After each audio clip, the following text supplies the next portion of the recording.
Buenos días, mi nombre es Juan Elisandro López y voy a estar compartiendo con ustedes el taller de el impacto de la logística en la industria. Este taller viene muy relacionado a muchas situaciones que debemos de considerar dentro de las organizaciones, principalmente por lo que nos puede representar el importar o exportar mercancías que puedan ser para nuestros insumos y también enviar a nuestros clientes. Soy un consultor y facilitador en cadena de suministro. He trabajado por más de 15 años en las áreas de almacenes, inventarios, transportes, operaciones portuarias, producción, en seguridad industrial y he tenido la oportunidad de laborar para varias industrias. Actualmente soy consultor experto en JL Consultores y catedrático en la Facultad de Ingeniería de la Universidad Mariano Galvez. Para ponernos en contexto, la logística internacional, antes de abordar sobre ella, es importante destacar la velocidad a la que actualmente, gracias a la tecnología, tenemos la facilidad y velocidad para comunicarnos y cómo hemos podido acortar distancias en materia de comunicación a través de la misma tecnología. Tenemos hoy por hoy redes sociales, fuentes informativas, muchas opciones para encontrar información que se necesita y esto al final nos ayuda y nos aporta para prácticamente optimizar el tiempo y de aquí no, nace también mucho de lo que hoy por hoy nosotros debemos de tomar en cuenta en las industrias y es la facilidad con la que debemos de poder relacionarnos con otras personas, incluso de otros países y en otros idiomas. Y el incremento de la globalización que ha generado mayor demanda de transporte, esto ha generado más demanda en los medios de transporte y considerando que los mismos sean seguros, económicos y efectivos. Por ello, es importante que cuando nosotros hablamos de una logística internacional, que se trata del movimiento de mercancías entre diferentes países del mundo, debamos de también reconocer algunos aspectos importantes dentro de todo lo que es esta logística. Y por ello, aquí presento los tipos de buques que se tienen según el tipo de carga y vamos a partir de los buques que son portacontenedores o conocidos como portacontenedores. Estos buques son para el transporte de contenedores de cualquier tipo y que nos permite llevar mercancías de diferentes dimensiones siempre y cuando se respete el peso y la dimensión máxima que cada contenedor pueda transportar. Esto nos permite a la vez poder enviar diversidad de carga dentro de un mismo contenedor y cuando tenemos cargas donde no llenamos un contenedor, podemos también buscar una consolidación de carga a través de operadores logísticos para que podamos tener esa facilidad de hacer algún movimiento, sea de importación o de exportación, considerando que el contenedor se puede llenar con productos de otros clientes o de otras personas. Están los buques a granel. Los buques a granel son estos buques que transportan la carga suelta, granel seco, producto sólido como granos, fertilizantes, combustibles sólidos y que estos pueden ir dentro de las bodegas de los barcos, de los buques o también se pueden apilar big bags, jumbo bags dentro de las bodegas y esto lo que hace es permitirnos aprovechar volumen de carga y poder llegar a tener contrataciones y negociaciones donde el buque sea únicamente para importar o exportar producto que solamente sea de mi empresa, de mi negocio, de mi industria. También están los buques específicos. Dentro de ellos vamos a encontrar buques que son para ayudas humanitarias, buques también pueden ser hospitales, y también tenemos los famosos cruceros. Cabe mencionar que en los puertos estos tipos de buques tienen prioridad de atraque en cualquier puerto del mundo antes que cualquier otro buque. Y por acá tenemos también los buques para líquidos, los buques que contienen tanques para el transporte de combustibles líquidos regularmente, y estos tienen la característica de que se puede cargar el producto y descargar a través de unos acoples que se les pueden hacer a a las salidas de los tanques, y poder descargar de estos tanques líquidos del buque a otros depósitos o tanques ya puestos en tierra. Y tenemos los buques Ro-Ro, conocidos como Ro-Ro, que son roll-on, roll-off. Estos buques tienen la característica que lo que entra y sale del barco, entra y sale rodando.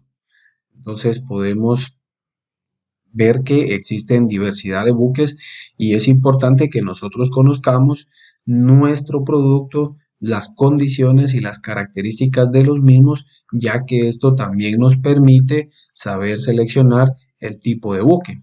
Y por otro lado, es importante conocer las dimensiones del buque, lo que conocemos como eslora, que es el largo del barco, y asimismo el calado, que es el calado significa cuántos metros trae debajo del agua ese casco del barco, porque estas son algunas de las características que debemos de conocer para poder importar o exportar un barco con producto, y que este buque tenga las condiciones para el puerto tanto de origen como de destino. Es decir, las condiciones de los puertos deben ser tomadas en cuenta para poder seleccionar los tipos de buques, porque cada buque tiene sus especificaciones y debemos de verificar que puedan transportar nuestro producto, pero que a la vez pueda también tener las condiciones para que el producto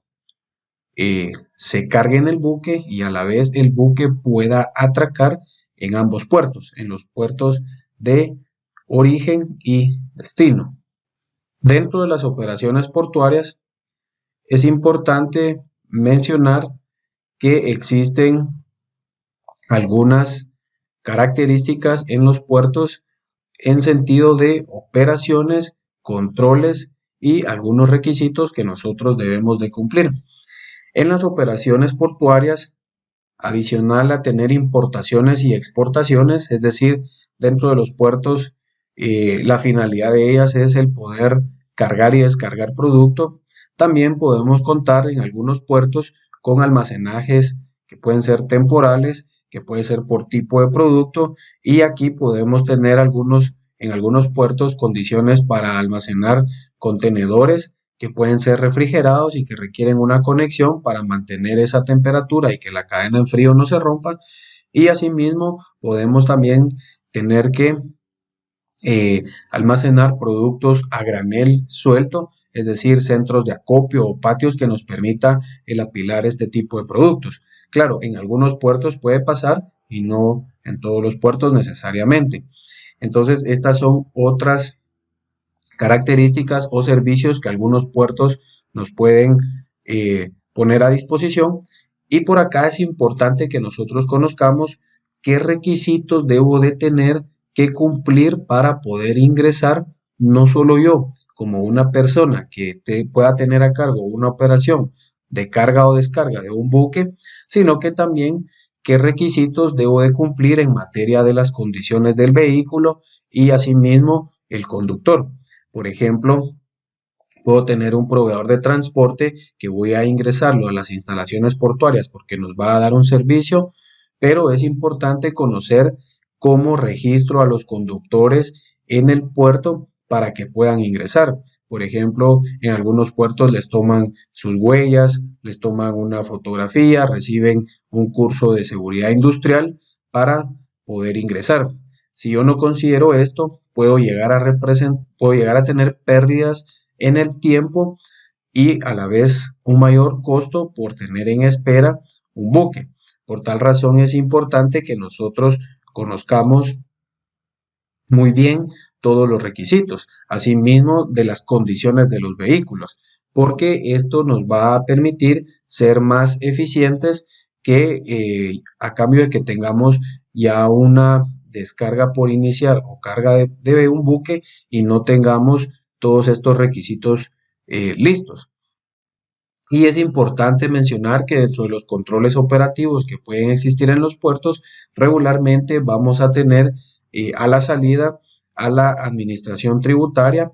La administración tributaria pues es el área regularmente encargada que tiene las aduanas de una nación, y las aduanas lo que buscan justamente es que todo lo que se ingrese a un país pues pague su respectivo arancel y que a la vez no esté ingresando productos que no estén permitidos o cuestiones ilícitas.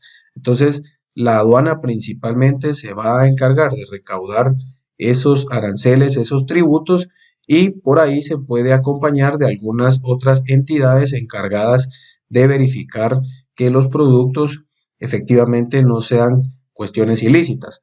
Entonces, estos controles también nos pueden impactar dentro de una industria, porque estos controles al final representan tiempo el tener que hacer una verificación física de un contenedor, y debo de tomarlo en cuenta porque me puede finalmente incidir en un tiempo de entrega en mi lugar de destino. Por tal razón es importante conocer que en los puertos podemos llegar a tener este tipo de eventos y que a la vez nos van a representar costos y tiempo. Por acá tenemos algunos contenedores. Por aquí tenemos unos contenedores que son los destinados para transportar carga. Los contenedores tienen ciertas características y dentro de ellos es importante mencionar que en los contenedores regularmente tienen eh, un control que cumplir, pero a la vez existe una norma ISO, la ISO 668, que es la norma que se cumple para poder fabricar un contenedor. El contenedor, también conocido como TEU, 20 Equipment Unit, esto quiere decir que un TEU es prácticamente un contenedor que tiene el largo de 20 pies. Quiere decir que un contenedor de 40 pies es igual a 2 TEUs. Este es un término que es importante conocer porque regularmente vamos a escuchar este término en materia de logística internacional, principalmente cuando estamos hablando de operaciones portuarias y transporte fluvial o marítimo. Dentro de la clasificación de contenedores es importante mencionar los diferentes tipos. Tenemos contenedores dry van, que estos son los que regularmente conocemos y que son para carga de producto seco, pero también existen los contenedores reefer. Estos son para el transporte de producto refrigerado, y también tenemos los tipos cisterna, los tipos tank. Estos se utilizan para el transporte de productos líquidos. Luego tenemos los open side. Esto lo que nos dan de ventaja es que podemos cargar el producto a un costado del contenedor. Por lo tanto, si tenemos un equipo, un repuesto, un producto que por sus dimensiones no pueden ingresar en la puerta que regularmente conocemos, debemos de buscar otro tipo de contenedor, y en este caso el open side nos es de mucha utilidad, al igual que el open top. El open top regularmente se utiliza cuando tenemos producto o un equipo repuesto pesado, que claro, siempre debe cumplir con el que no exceda del peso del máximo permitido en el contenedor. pero que no puede ingresar en una puerta normal. Entonces el OpenTop nos da la particularidad que yo puedo cargar el contenedor en su interior un equipo o repuesto desde la parte alta del mismo a través del uso de una grúa. Por tal razón, aquí es importante el saber seleccionar también el tipo de contenedor. Y el flat rack, este contenedor, es aprovechado y es el que nos permite transportar carga sobredimensionada, porque justamente los flat racks son utilizados para transportar eh, equipo que excede los límites en dimensiones del contenedor, pero que nos permite por peso poder hacer uso del mismo. Entonces, cuando hacemos uso de este tipo de contenedores, es importante también conocer que en una naviera el término del pago o el costo por transportar un tipo de contenedor en un buque es diferente a un contenedor, digamos, dry van o cualquier otro, porque estos flat rack regularmente lo que sucede es que cuando yo coloco la carga, estos como exceden el ancho y el alto, entonces están ocupando el espacio de otros contenedores. Por tal razón, podemos llegar a tener otro costo respecto a los demás contenedores, porque los demás contenedores están haciendo una ocupación únicamente de un espacio, mientras que el flat rack está ocupando a sus lados y hacia arriba de acuerdo al tipo de producto, y esto representa espacio de otros contenedores que no se pueden cargar prácticamente al costado y por encima del flat rack.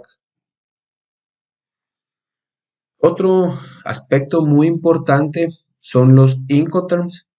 Los Incoterms son los términos de negociación en el comercio internacional, y estos están avalados casi en todos los países del mundo, y por acá es importante destacar que los Incoterms son los términos que nos permiten definir la responsabilidad del cliente y el proveedor.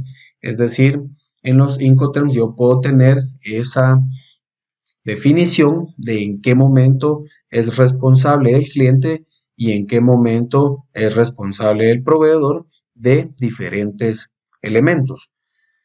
Por aquí, regularmente los Incoterms están vinculados en definir el lugar de entrega del producto, es decir, si yo soy el proveedor, debo de acordar con mi cliente en dónde vamos a entregarle el producto, e igualmente ambas partes tienen que estar de acuerdo.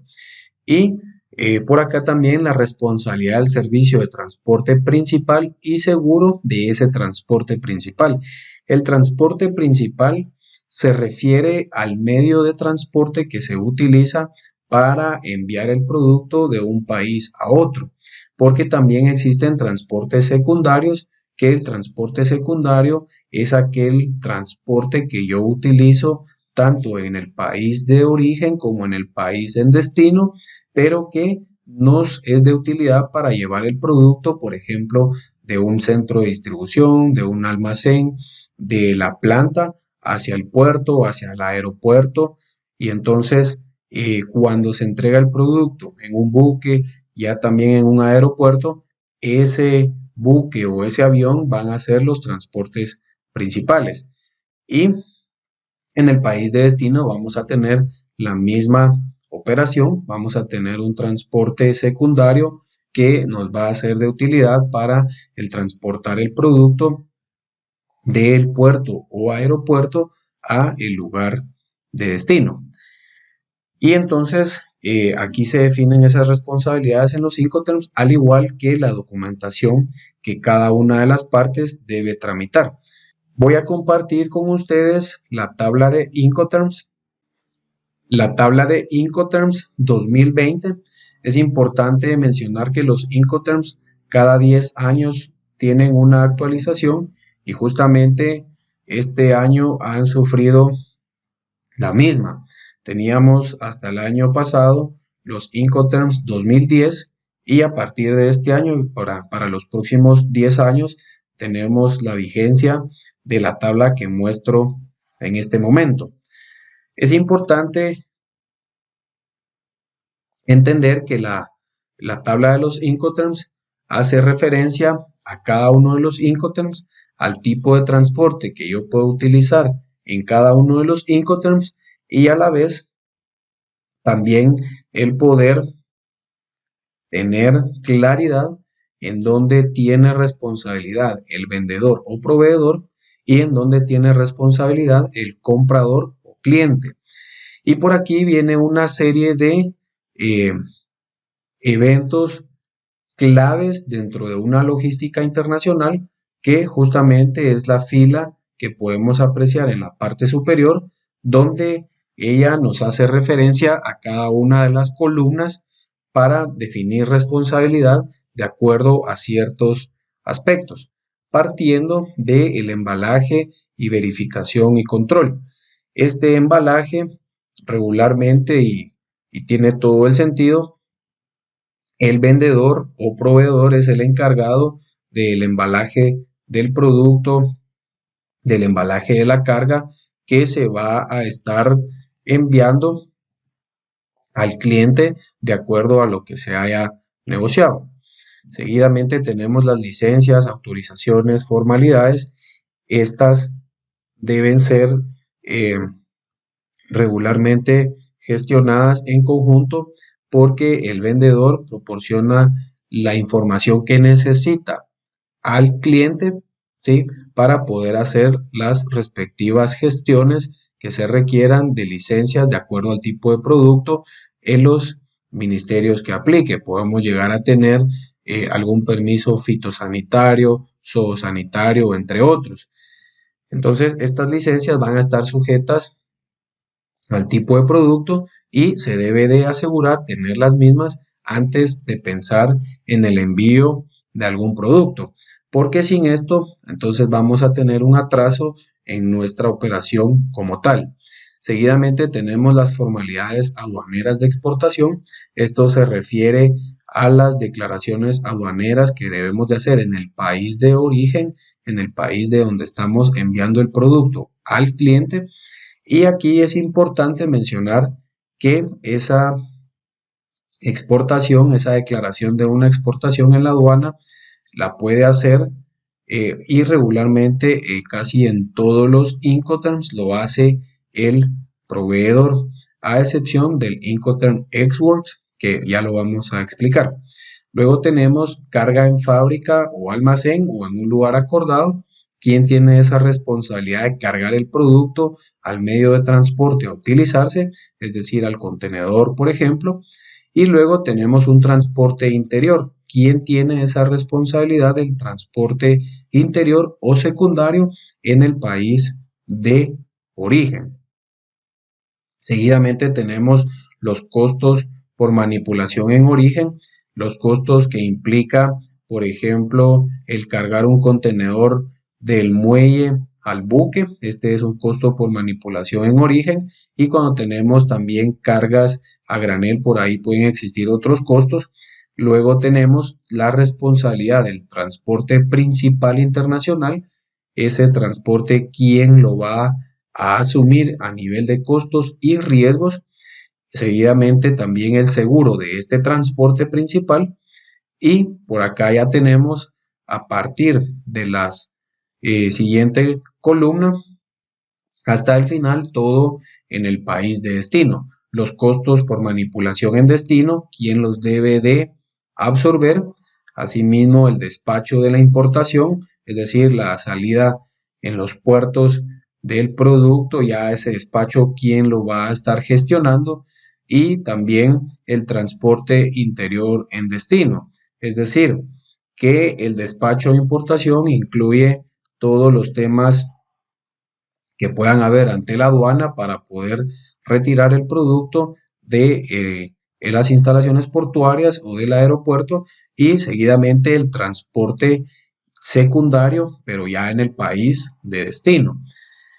¿Quién cubre ese costo y quién asume ese riesgo? Y por último, la recepción y descarga del producto, que esto ya en todos los Incoterms queda en manos del cliente. Seguidamente podemos ver en la tabla que tenemos seccionado 11 Incoterms en total en dos grupos, uno de 7 que están en la parte superior y 4 en la parte inferior. Empezando en la parte superior con el Incoterm XWorks o EXW, este Incoterm prácticamente lo que hace es darle la responsabilidad en casi toda la operación al cliente o comprador, porque lo que se hace es que en este Incoterm XWorks el vendedor o proveedor está dejando el producto en un lugar acordado, que puede ser la planta de producción o un centro de distribución en el país de origen, y el cliente debe llegar a traer el producto desde ahí en el lugar de origen y hacer toda la operación de exportar, declarar ante la aduana, cargar el producto en el almacén o en la fábrica, cubrir ese transporte secundario, todos los costos, coordinar el transporte internacional, el seguro, los costos en destino, el despacho de la aduana en destino, el transporte secundario en el país de destino y la recepción y descarga en destino. Entonces, seguidamente empezamos a ver que los demás Incoterms lo que hace es irle dando más participación al proveedor o vendedor. Los primeros 7 Incoterms se pueden utilizar en cualquier medio de transporte, mientras que los 4 Incoterms que apreciamos en la parte de abajo son únicamente para transporte marítimo. Entonces, seguido a Xworks tenemos el FCA, el Free Carrier, donde en este caso el Incoterm está dando la responsabilidad al vendedor o proveedor de generar toda la gestión ante la aduana para declarar la exportación y el transporte interior en su país de origen. Y por ahí se debe definir quién será el que carga el producto en la fábrica de acuerdo a lo que se llegue en la negociación entre cliente y proveedor. Seguidamente, el resto de operación queda a manos del cliente. Por aquí luego tenemos el CPT, el Carriage Pay To. En este caso tenemos que los costos hasta el transporte principal internacional son cubiertos por el vendedor, pero el riesgo lo asume el comprador desde el momento en que el producto sale de la fábrica y ya está en un transporte secundario en el país de origen hasta que se descarga el producto. Entonces ahí debemos de saber interpretar muy bien esta tabla, porque tenemos también dentro de cada Incoterm un tema de costo y un tema de riesgo. En algunos Incoterms el costo lo asume el proveedor, pero el riesgo lo asume el cliente. Luego tenemos el Incoterm SIP, el Carriage and Insurance Pay To, que lo que hace es, a diferencia del CPT, es que el vendedor o proveedor ya está también haciéndose cargo de los costos del seguro, el seguro del transporte principal. Algo muy importante es que independientemente de quién tenga que cubrir el seguro en el transporte principal, siempre mi recomendación es que en cualquier parte de la operación siempre aseguremos la carga. Puedo tener un incidente en una carretera, puede extraviarse, puedo tener algún hecho delictivo que me pueda afectar. Por lo tanto, la recomendación es siempre asegurar la carga independientemente de quién sea el responsable. Esto es una recomendación y claro, hay que dejarlo bien plasmado dentro de la negociación, pero sí es recomendable asegurarla. Luego tenemos el Incoterm DAP, el Delivered at Place, que hace ya cargo al proveedor tanto del costo y del riesgo en el producto hasta el transporte principal internacional. Quiere decir que el Incoterm DAP me permite llevar el producto hasta la frontera hasta el puerto en destino y luego el cliente debe de encargarse de todo lo que se refiera a los costos ya en el país de destino. Seguidamente, en el DPU, que este es el nuevo Incoterm, el DPU ha sustituido al Incoterm DAT. Lo que sucedía es que el DAT se creía que era únicamente para transporte marítimo, así lo interpretaban muchos y en realidad no lo era, pero esto era por el acrónimo DAT, que significa Delivered at Terminal. Entonces muchos llegaban a pensar que hablaban únicamente de un transporte marítimo y por tal razón se modificó al Delivered at Place Unloaded. ¿Qué es lo que hace? Es que define la entrega del producto en un lugar ya convenido, pero que el proveedor está asumiendo los costos de la manipulación en el destino y prácticamente, en este caso, el cliente únicamente se hace cargo de la declaración ante la aduana y la recepción y descarga del producto, ya que el transporte interior en el destino, cabe mencionar que en los Incoterms del grupo D, aquí es según lo que se quede en negociación entre cliente y proveedor, quién va a asumir ese transporte en destino. Esto lo puede hacer tanto el cliente como el proveedor. Será de acuerdo a cada negociación en específico. Y seguidamente tenemos el Incoterm DDP, Delivered Duty Pay. Este Incoterm es el más completo de todos en materia de servicio, es decir, que yo como proveedor en este Incoterm estoy dando hasta donde se puede el servicio, que claro, este valor también tiene un costo y aquí incluye el hacer incluso la declaración ante la aduana en el país de destino y pues únicamente el cliente llega a encargarse de la recepción y descarga del producto en el lugar acordado. Y por otra parte tenemos los Incoterms que se utilizan únicamente en el transporte marítimo, iniciando con el Incoterm FAS, el Free Alongside Ship, que este regularmente se utiliza mucho en productos a granel, porque en el Incoterm FAS yo dejo el producto, si yo soy el proveedor, el producto lo dejo en el muelle a un costado del buque. Y en este caso, el cliente o comprador es el encargado de cargar ese producto al interior del buque como tal. Entonces, el Free Alongside Ship me permite llegar como responsable, si soy el vendedor, hasta el dejar el producto al costado del buque, mientras que el Free On Board, el siguiente Incoterm, el Free On Board o FOB, que es uno de los más utilizados, este nos está obligando como vendedores a cargar ese producto en el buque y hasta ahí llega la responsabilidad. Entonces aquí hay un tema de que un único movimiento, que es el tomar el producto del muelle hacia el buque, aquí hay justamente una división entre Incoterms, porque esa carga puede representar un riesgo, que el contenedor se caiga o que pueda pasar algún incidente. Entonces ahí alguien tiene que asumir claramente ese riesgo y costo. Seguidamente tenemos el Incoterm CFR, Coast and Freight, que en este caso los Incoterms del grupo C ya están haciendo responsables al proveedor del transporte principal internacional, por lo menos del costo. Entonces, con el Coast and Freight, en este caso el proveedor se hace responsable del costo del transporte principal y el riesgo lo está asumiendo el cliente.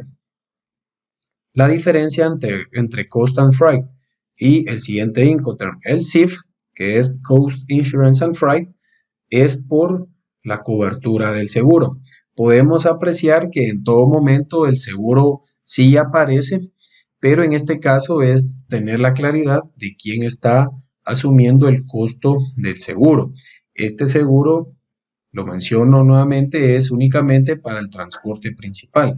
Por tal razón yo debo de tener cuidado porque en el resto de eslabones de la logística internacional no, los Incoterms no me están diciendo si debo de poner un seguro o no, pero la recomendación es que sí, siempre hagamos uso del mismo para evitar problemas futuros. Estos son los Incoterms 2020, estos son los actuales. Vamos a continuar la presentación. Dentro de la logística internacional vamos a hablar un poco de los medios de transporte. Por aquí dentro de los medios de transporte tenemos el transporte fluvial. Este transporte tiene la ventaja del alto volumen que podemos transportar. Este es el que más nos permite transportar a nivel de volumen. Y la desventaja que tiene es el tiempo de navegación, es el tiempo de entrega, porque pues este es el medio de transporte que en materia de tiempo pues es el que más tiempo nos hace esperar. Sin embargo, con una correcta planificación dentro de nuestras organizaciones, dentro de la industria, dentro de nuestro trabajo, podemos hacer uso de este medio de transporte. Y claro, podemos llegar a tener algunas emergencias y para ello tenemos también otro medio de transporte, el aéreo. El aéreo, su ventaja es el menor tiempo que representa el movilizar mercancías. Y en el aéreo, pues también tenemos la ventaja de poder transportar productos que su tiempo de vida sea muy corto. Entonces aquí, por ejemplo, podemos aprovechar el transporte aéreo y la desventaja que podemos tener en el mismo es el volumen de carga, ya que estamos limitados incluso al tamaño del acceso que pueda tener el avión. Esa es una de nuestras limitantes y a la vez el peso. Y tenemos el transporte terrestre. Este transporte es bien importante porque es el medio que regularmente nos permite llegar hasta nuestros destinos. Regularmente el transporte terrestre es el medio de transporte utilizado para salir de los puertos y de los aeropuertos hacia nuestros clientes o bien de nuestros centros de distribución o plantas hacia los puertos y aeropuertos. Pero no está de más también mencionar que el transporte terrestre puede ser un transporte principal porque de pronto yo tengo que enviar producto a un país vecino que me queda más cerca y de un menor costo hacerlo vía terrestre que pensar en el envío, por ejemplo, aéreo o marítimo. Entonces, el medio de transporte terrestre también se utiliza mucho y algo bien importante es que nosotros dentro de las industrias tengamos en consideración las características de cada medio de transporte y qué mejor que poderlo costear porque de hecho a nivel de costos logísticos cabe mencionar que el transporte es el mayor de todos o el que más rubro puede representar. El transporte representa de 1 a 2 tercios del costo logístico total. Esto quiere decir que por $1 que yo tenga en costo logístico total, puedo llegar a tener desde 33 centavos hasta 67 centavos de ese dólar en materia de transporte. Por tal razón, el transporte es muy importante que le prestemos mucha atención porque es uno de los rubros de mayor valor dentro del costo logístico. Por aquí los invitamos a visitar nuestra página en mayugo.net. Nuestros productos, tenemos más de 60 cursos, se vienen nuevos cursos, tenemos 9 especialidades y dentro de estas especialidades está el Lean Six Sigma, mantenimiento industrial, cadena de suministro, desarrollo profesional, diseño industrial, gestión de la calidad, gestión industrial, metodologías Lean y seguridad industrial. Estamos presentes en muchos países y por acá tenemos también algunos elementos que los invitamos a que puedan conocerlos. Está MayuTalks, que es asesoría para empresas, y MayuLive, que son clases en vivo para la comunidad. Tenemos diversidad de membresías, tenemos la membresía Premium, la membresía Básico y la membresía Profesional. Para más información puedes visitar la página www.mayugo.net/precios, que aquí podrás ver todo lo que se refiere a las membresías y cualquier otra información. Dentro de los transportes y dentro de la logística internacional, es importante que conozcamos los documentos que se requieren para poder importar o exportar. Y cada medio de transporte tiene ciertos documentos que cumplirse. En el caso del transporte marítimo, se utiliza el conocido BL, el Bill of Lading, que este es el conocimiento de embarque y este es el medio de contratación que yo tengo ante una naviera para delimitar la responsabilidad que tiene la naviera o el medio de transporte durante su navegación respecto a mi producto. El BL nos define qué va a pasar o quién nos responde si, por ejemplo, durante la navegación un contenedor se extravía o resulta en otro puerto del mundo, o resulta que por alguna emergencia de pronto algunos contenedores se dañan y por ahí puede venir mi producto. Entonces el BL justamente es la contratación que yo tengo ante el buque para poder declarar mi producto y que a la vez cuáles son las responsabilidades y a qué tengo derecho yo como dueño de mi producto. Lo mismo sucede a través del Airway Bill, que este es el famoso AWB, y la diferencia es únicamente el medio de transporte. Sin embargo, a nivel de documento, pues es prácticamente el mismo, con la característica que este únicamente se usa en el transporte aéreo. Luego tenemos la carta de porte. La carta de porte es el documento utilizado en el transporte terrestre. Y hago mención de estos documentos porque ellos tienen un impacto principalmente en materia de tiempo. El tiempo siempre va a ser uno de nuestros elementos críticos en cualquier logística, en cualquier industria, porque siempre el tiempo va muy de la mano hacia el costo. A mayor tiempo, mayor costo, y también a menor tiempo y a más emergencias también mayor costo. Entonces justamente debemos de buscar ese equilibrio para que nuestro costo sea el menor posible, a manera de que nuestras operaciones sean óptimas.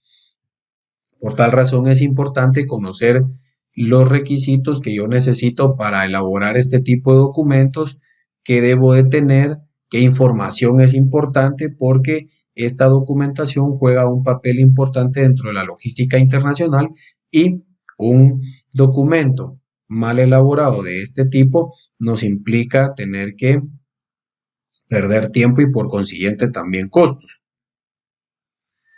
También tenemos las declaraciones aduaneras, las declaraciones de mercancías. Estas declaraciones son las que nosotros vamos a utilizar ante las aduanas. Este documento es ajeno al BL, a la guía aérea y a la carta de porte, porque este es un complemento también, ya que esta declaración es la que usamos ante las aduanas. Este documento es el que me permite definir y poder transmitir la información a las aduanas, donde yo estoy declarando qué producto es el que estoy importando o exportando y bajo qué régimen. Yo puedo llegar a tener una importación temporal porque de pronto necesito traer a mi país un equipo que solo lo voy a utilizar por un mes y luego lo vuelvo a enviar al país de origen. Entonces puedo hacer declaraciones de importaciones definitivas y temporales, a lo mismo con las exportaciones. Entonces es importante conocer qué es lo que estamos haciendo, y la declaración única aduanera nos permite llegar a identificar el producto, quién es el dueño de la carga, que se le llama consignatario, y asimismo cuál es el arancel que vamos a cancelar, el impuesto y también el tipo de selectivo. El selectivo se le conoce como aquella, eh, el selectivo puede ser color rojo o verde y es aquella forma en que la aduana de una manera aleatoria hace la verificación de nuestro producto. Es decir, si yo doy un selectivo verde, no me van a hacer una inspección física del producto, pero si doy selectivo color rojo, me van a estar revisando físicamente el producto. Entonces, esto surge por aquí. Y también cabe mencionar que estas declaraciones son bastante estandarizadas y nos permite tener una facilidad en los países de poder entender qué información es la que está arrojando esta declaración. Y otro elemento muy importante es la clasificación arancelaria. Hay que mencionar que existen regularmente dos términos, tenemos el arancel y tenemos el impuesto, que en sí los dos son tributos. Es importante reconocer que ambos son tributos, pero cada uno cumple con sus características. Por ejemplo, el arancel es un tributo que yo aplico por importar o exportar, mientras que el impuesto es un tributo que siempre lo hacemos a la administración tributaria, pero este impuesto es por la comercialización o compra-venta de bienes a nivel nacional. Y por acá es importante mencionar que el código de la clasificación arancelaria está regulada a través de la Organización Mundial de Aduanas y el objetivo es que la codificación se utilice en cualquier parte del mundo y que el producto prácticamente sea el mismo y no que tengamos discrepancias en códigos y que esto nos pueda generar algún problema. Entonces, si tenemos un código estandarizado, esto nos va a permitir tener más facilidad dentro de las aduanas para poder hacer las respectivas clasificaciones y declaraciones como tal. Puedo tener casos donde yo tengo arancel cero, pero el impuesto siempre lo voy a aplicar. El arancel puede ser cero a través de los tratados de libre comercio y podemos tener aranceles de diferente valor. Todos estos elementos que hemos visto tienen un impacto en la industria, principalmente en materia de negociación, porque la negociación para mí es importante hacerla con nuestro proveedor. Es importante la negociación porque aquí yo estoy definiendo la responsabilidad, quién es el que se hará cargo del transporte, del seguro, quién es el responsable de cargar el producto, y esto tiene un impacto principalmente en materia de dos cosas, de tiempo y costo. Al final, para que cualquier industria sea rentable, siempre debe buscarse el poder ser óptimos en el tiempo y ser eficientes, siempre buscando hacerlo todo en el menor costo posible, sin dejar afuera algún elemento que sea necesario, como lo es la seguridad. La seguridad industrial, por ejemplo, tiene un valor económico, pero que éste debe de incluirse en el costo y no dejarlo fuera en aras de buscar un costo menor. Esto no tiene sentido. Entonces, el menor costo siempre va enfocado en buscar las herramientas y elementos que nos permitan poder ser más eficientes, y en la logística internacional es muy importante tomar en cuenta que cualquier decisión puede tener un impacto en el mismo.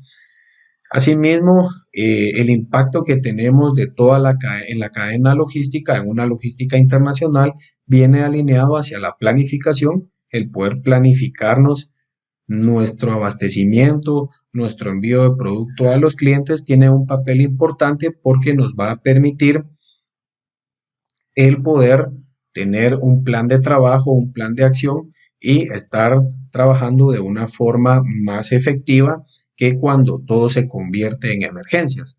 Y por consiguiente vamos a tener un impacto dentro de nuestra gestión de inventarios porque cuando nosotros tenemos una correcta planificación vamos a poder mantener inventarios saludables, inventarios sanos para la industria, para la organización, porque vamos a asegurar que nuestros productos se mantengan dentro de los rangos del mínimo y máximo permisibles, de acuerdo a lo que se defina en cada organización, porque finalmente esto también representa un costo. El tener más producto es un costo y el tener menos producto puede representar un alto costo, porque puede ser que yo ponga en riesgo la operación de una planta, que ponga en riesgo el abastecimiento hacia nuestros clientes, o bien podernos ver afectados por falta de existencias. Y por otra parte, es importante mencionar que en la industria todos estos elementos tienen un papel importante, porque lo que buscamos es satisfacer a nuestros clientes. Los invitamos al Congreso Internacional de Ingeniería Industrial, el cual se va a elaborar del 24 al 28 de agosto. Este esperamos contar con la participación de cada uno de ustedes. Este tiene los ejes temáticos orientados hacia Lean Six Sigma, Supply Chain Management, Lean Manufacturing, gestión del mantenimiento, seguridad industrial e innovación y emprendimiento. Para más información, puedes ingresar a www.mayugo.net/congreso, que en él estará la información más amplia respecto al Congreso. Esperamos contar con tu participación.